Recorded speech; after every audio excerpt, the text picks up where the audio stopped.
Sapa Hati bersama Gus Agus. Sobat Dimas di Ajeng yang berbahagia, siapa sih Nabi Idris alaihissalam ini? Ya. Kalau kita lihat kisahnya Nabi Idris alaihissalam ini, ya, dan kalau kita baca-baca kisah-kisah para rasul, ya, itu beliau dilahirkan di Babilonia, ya. Kalau sekarang itu ya di Irak, ya. Tapi Irak kuno, Babilonia itu Irak kuno, ya, peradaban kuno, ya. Dan Nabi Idris ini adalah keturunan ke-6, ya. Ini memang kalau ini ada beberapa perselisihan pendapat, ya. Jadi tapi yang lebih banyak orang tahu adalah bahwa Nabi Idris ini keturunan ke-6 dari Nabi Adam alaihissalam. Ya, jadi kalau kita ngomong silsilahnya adalah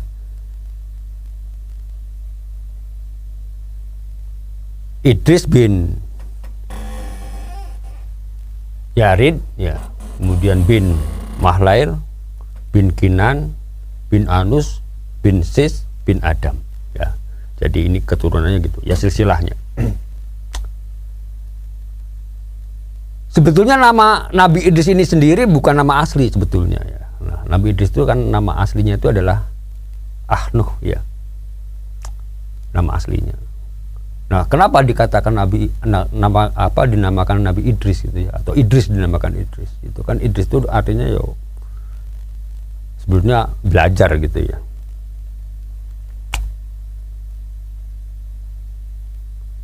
Karena satu-satunya atau manusia pertama yang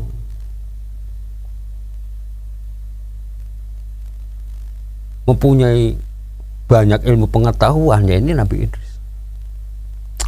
Orang yang pertama, ya. Dan orang yang pertama juga apa, ya, membuat pakaian, menjahit pakaian itu, ya, Nabi Idris. Karena sebelumnya orang-orang zaman itu, ya, namanya juga masih zaman dahulu kala, belum ada teknologi. Ya, masih boleh dikatakan orang itu berpakaian masih menggunakan, ya, hanya sekedar kulit hewan, ya. mungkin pakai apa namanya, ya, banyaknya pakai kulit hewan gitu, ya, kan, untuk menutup aurat itu. Ada juga yang enggak mungkin, ya.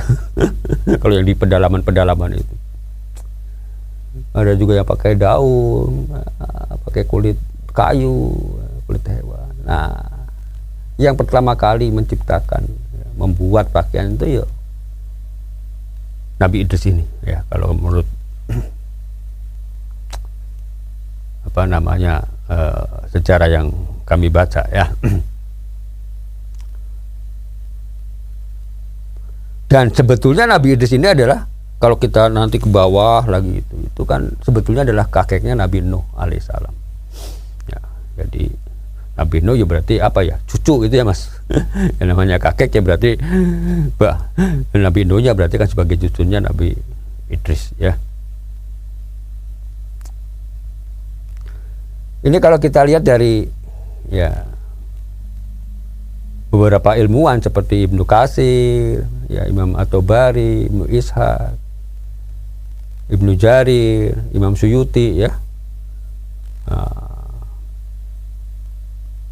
Ini menjelaskan bahwa Nabi Idris itu hidup sebelum Nabi Nuh. Karena ini juga ada beda pendapat. Ada yang mengatakan hidupnya sebelum Nabi Nuh, ada yang mengatakan setelah Nabi Nuh. Ya, tapi yang kuat ini adalah ini, ya, artinya sebelum Nabi Nuh. Karena memang tadi yang saya sampaikan bahwa beliau ini adalah keturunan ke-6 dari Nabi Adam alaihissalam, ya. Dan sebetulnya pada saat Nabi Idris ini hidup, ini pun sebetulnya Nabi Adam alaihissalam itu, ya, juga masih hidup. Karena Nabi Adam kan umurnya lama sekali, ya, hampir 1000 tahun. Zaman dahulu, kalau zaman sekarang, ya, orang hidup, ya, paling-paling, ya, udah usia 80 tahun lagi, apa, ya, Mas? Zaman sekarang, ya. Nah, zaman dulu tuh, ya, Zaman umat-umat terdahulu itu ya ada yang ratusan tahun, ada bahkan lebih dari itu ya.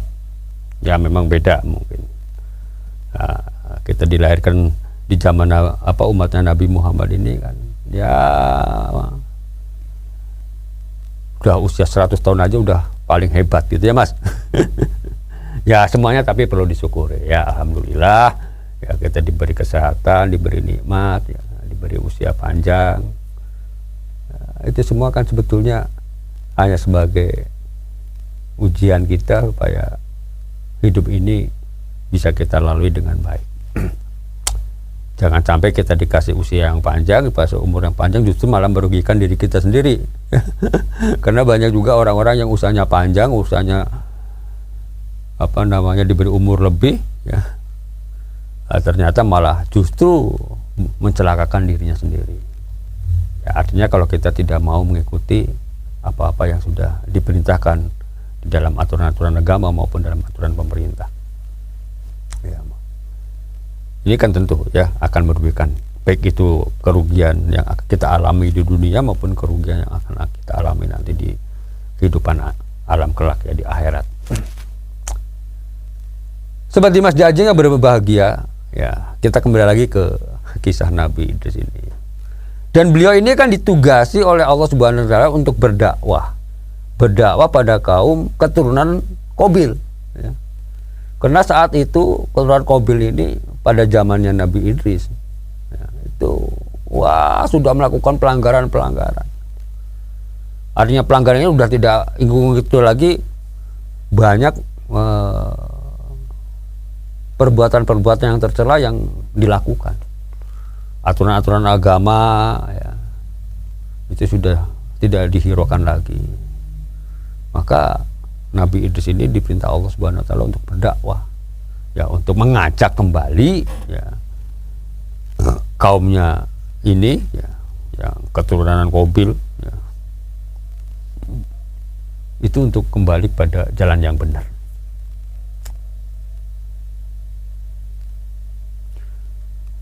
Nah, lokasinya di mana? Ya itu kan. Ya lokasinya di daerah Babilonia ini, ya, di Irak kuno dulu itu. Kalau sekarang Irak ya.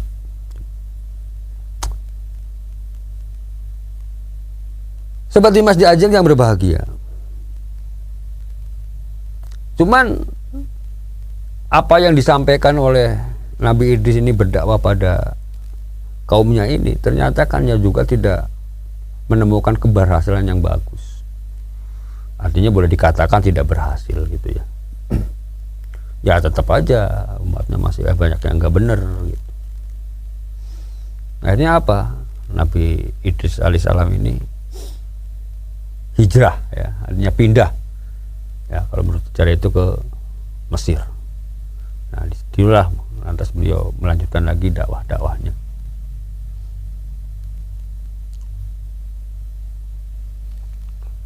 Dan yang perlu diketahui juga adalah bahwa Nabi Idris ini adalah orang pertama yang menerima wahyu dari Allah Subhanahu wa taala itu lewat malaikat Jibril. Ya sebelum itu enggak. Belum ada. Makanya kalau kita lihat sejarah ini, Nabi Idris ini juga yang diberikan oleh Allah Subhanahu wa taala itu adalah apa? Ada 30 lembar. Ya suhuf ya, atau kitab suci itu ya.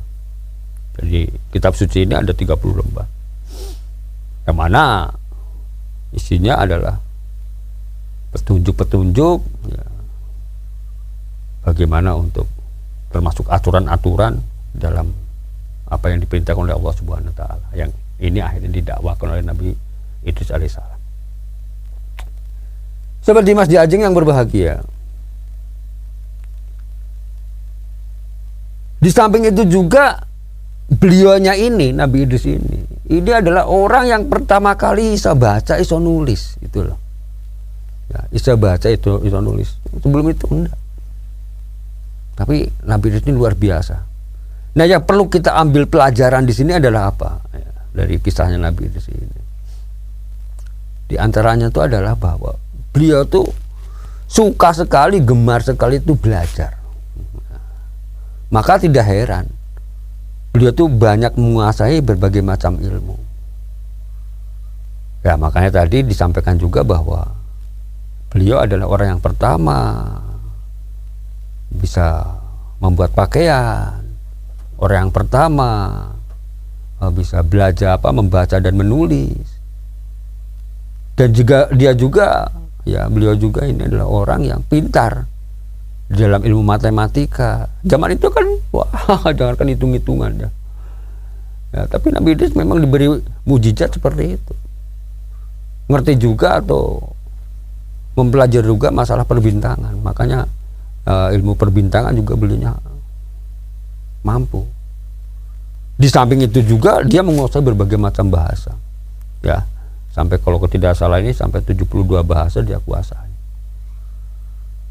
Karena namanya berdakwah di satu daerah dengan daerah yang lain itu kan orang ya walaupun dari keturunan yang sama Nabi Adam itu ya Mas. Ya, tapi ternyata kalau sudah pindah ke daerah yang berbeda mungkin ya pengaruh apa tidak mengerti ya, memang ini sudah menjadi satu ketentuan dari Allah Subhanahu wa taala. Ternyata orang itu kan komunikasinya akhirnya bisa berbeda-beda. Tidak usah jauh-jauh lah kalau kita misalnya kayak di Jawa saja di sini ya. Di suku Jawa saja sendiri kan ini macam-macam bahasanya. Ada yang pakai bahasa Sunda, ada yang pakai bahasa Jawa gitu ya Mas. Ya. Bahasa Jawa dan bahasa Sunda pun ada juga yang pakai bahasa Madura gitu ya Mas kalau di Jawa.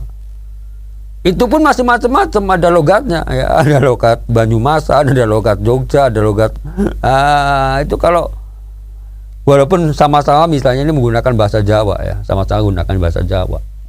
Itu kan Jawa yang di Jogja dengan bahasa Jawa yang di daerah Cilacap, daerah Tegal itu kan sudah sangat beda jauh. Dialeknya, logatnya, sehingga orang yang pertama kali ketemu, misalnya orang Tegal, daerah Jogja, mungkin walaupun podo-podo bahasanya Jawa bingung, ngerti, nggak paham maksudnya apa kalimat yang diucapkan itu. Pun juga sebaliknya, itu yang bahasanya sama ya. Apalagi kalau sudah beda bahasa, kayak bahasa Sunda, bahasa Madura misalnya, itu kan udah jauh lagi. Nah, artinya yang ingin saya sampaikan apa? Bahwa Nabi Idris alaihissalam ini ya pada saat dia berdakwah ya di daerah Mesir sana, di Babilonia dulu, itu kan suku-suku mereka itu juga banyak sekali yang ya kaumnya itu yang daerah A, daerah B, daerah C ini bahasanya sudah berbeda-beda. Maka Nabi Idris alaihissalam ini dianugerahi oleh Allah Subhanahu wa taala, diberi mukjizat oleh Allah Subhanahu wa taala. Dengan beliau tuh mampu ya berbahasa sekian banyaknya bahasa. Jadi setiap kali dia berdakwah pada golongan A yang bahasanya berbeda, dia dakwahnya yang melakukannya dengan bahasanya mereka. Karena kalau kita berdakwah atau mengajak seseorang dengan bahasa atau kalimatnya mereka, secara otomatis akan mudah diterima daripada menggunakan bahasa yang mereka tidak mengerti. Demikian dulu ya, seperti Mas Diajeng, semoga ini ada manfaatnya. Akan kita teruskan di episode berikutnya. Billahi taufiq wal hidayah. Wassalamualaikum warahmatullahi wabarakatuh. Sapa Hati bersama Gus Agus. Untuk saran dan masukan, silahkan WhatsApp ke Gus Agus 0896 8811 6615. Dipersembahkan oleh Ziman, enzim antioksidan aktif, menjaga kesehatan dan memperpanjang usia Anda.